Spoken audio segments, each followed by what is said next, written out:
The hardest thing to move on if we regret something because there is something we haven't done before. And you would say, if I can turn back that time, I rather spend a lot of time with my child than working, earning a lot of money, and then losing my child's life. Napakasakit naman talaga yun guys eh. Pero alam nyo ba, wala namang regrets na nauna. Ang pagsisisi ay laging nasa huli. When I found out that my children's having disabilities, talagang pinilit ko kahit gaano kahirap ng sitwasyon na kumita, rumakit, para lang maipangtustus ako sa pangangailangan namin pang araw-araw. Hindi man malaki, kahit itin-din, kahit kapiranggot yan. Ang importante meron kaysa wala. Tiniis ko lahat, ang pag-budget, lahat na lang. Kasi ang nais ko na nandyan ako sa tabi ng mga anak ko sa pang-araw-araw. Lalo na sa isang ina na walang asawa, na nagsusulo na itaguyod ang kanyang mga anak. Dinanas ko yan guys, sa loob ng 10 taon.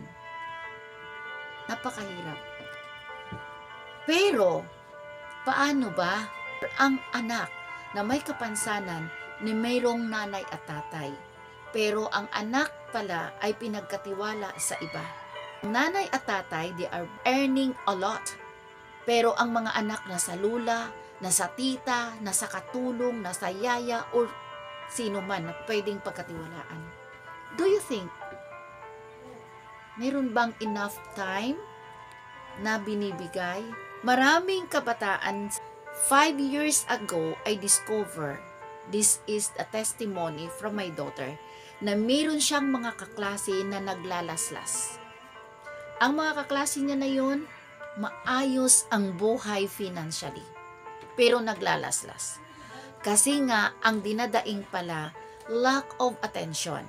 Ang magulang, pinupuno ng gadgets ang anak. Pinupuno ang bulsa, ang wallet ng pera. Pero guys, hindi naman talaga yun totally ang kailangan ng mga anak natin. Yes, I'm very sarcastic here kung sasabihin ko na hindi kailangan ang pera. We need money. Pero sa mga bata, hindi talaga ganun totally ang kailangan nila. They need our attention. Kaya, lagi kong sinasabi sa mga magulang na may anak pansanan, be aware sa emotion at saka sa naisip ng anak ninyo. At bakit kailangan yung kumayo dalawa kung kaya lang din naman ang isa? Kung tayo ay namumuhay na may pananampalataya sa kay Lord, kahit gaano kapiranggot yan ang kinikita natin, matutuwa ka, masisiyahan ka, at kakasya. Dahil dinanas ko yan. Hindi man madali yan, pero kailangan natin i-practice. Pag nandyan ka sa tabi ng anak mo, may matutunan ka sa kanila, at the same time sila may matutunan din sa iyo. Lagi kong ini-encourage ang mga magulang na huwag nyo naman ipagtiwala sa nanay ninyo, sa lula ng mga bata, o sa ibang tao, sa yaya, sa katulong ang anak ninyo. Kasi hindi talaga ninyo alam kung ano yung pinagdadaanan nila simula umaga hanggang gabi habang wala ka. Kumuha ako ng isang babae na nanggagaling sa Samar. By the time si Ruhil, he is only 2 years old something. May kantin ako na I think 7 minutes to walk from home. Umuwi ako sa bahay, siyempre para maligo, kasi nga siyempre nagluto ka doon. Every time na pagdating ko sa bahay, sinasalubong na ako ng anak ko. Sobrang tuwa niya pagdating ko at ayaw niya doon sa nag-aalaga sa kanya na si Maria. Gusto kong maligo, iiyak ang anak ko, gusto niya sasama sa akin sa loob ng banyo. So one time, hindi ko siya sinama Pumili talaga ako, nag-insist talaga ako, hindi ko talaga hinayaan na masunod ang gusto niya. So, sinabi ko kay Maria na bantayan niya muna ang anak ko. Bantayan niya muna si Ruel at maliligo lang ako. Alam niyo ba guys, nagwala ang anak ko sa labas ng banyo. At ang narinig ko ganito. Okay? Umiyak ng todo ang anak ko.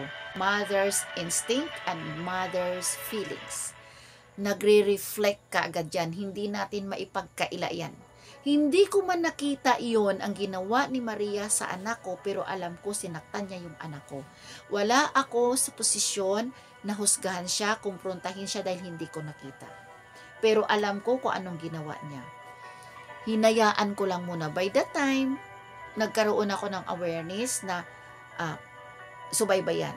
May isang pagkakataon naman nangyari. Pero nagkataon na nandyan ang ate. Ganun naman ang eksena na nangyari na gustong-gusto ng anak ko sumama sa banyo. So, ang anak ko na yan na babae, somewhere siya sa kusina. So, kinuha na naman ni Maria si Ruhel sa akin at nakita niya talaga na binuhat niya si Ruhel, dinala niya doon sa sala, sa living room, doon sa sofa, and then sinampal niya. Natakot ang anak ko na babae. Kunwari hindi niya nakita yon. Sinabi niya sa akin sikreto nung paglabas ko. Guys, sabi ko sa inyo, hindi siya inabutan ng kinabukasan. Ayaw niyang umalis sa bahay pero pumilit ako na paalisin siya. Hanggang inabot ng alas 11 ng gabi dahil ayaw niyang umalis. Binigay ko sa kanya ang sahod niya at sinabihan na hindi na kita kailangan. Naging matapang ako sa panahon na yon na paalisin siya sa bahay. Alam ko na hindi naman siya minor na 27 years old na siya. I know for sure na she know how to handle herself. Hindi ko kailangan na matulog sa bahay ang isang taong hindi ko na mapagkatiwalaan. So simula nun guys, mahirap sa akin magtiwala sa isang tao para sa mga anak ko. Kaya tiniis ko ang sitwasyon na yon. 3 days lang si Maria sa bahay, nagawa niya yan. How much more pa kaya kung nag 1 month pa or humaba pa ng ilang buwan siya, baka ano na ang mangyari sa anak ko. Nakakatakot. Kung tayong mga nanay, napipikon sa mga anak natin, masisigawan natin sila, mapagalitan natin sila dahil sa kakulitan nila, paano pa kaya ang ibang tao? Lalo na sa mga nanay na may anak na may kapansanan, please, don't trust anybody sa mga anak nyo dun sa stranger. Kahit ano pa yan. Iba pa rin na tayong mga nanay. Tiisin ninyo ang buhay na mahirap habang sila ay lumalaki. Kasi I know for sure may reward kay God dyan. And din yan lang ang pananampalataya na hinahawakan ko kay Lord. I am so thankful na binigyan ako ni Lord ng anak na may special needs kasi hindi lang ang anak ko may matutunan sa akin, kundi ako may natutunan sa mga anak ko.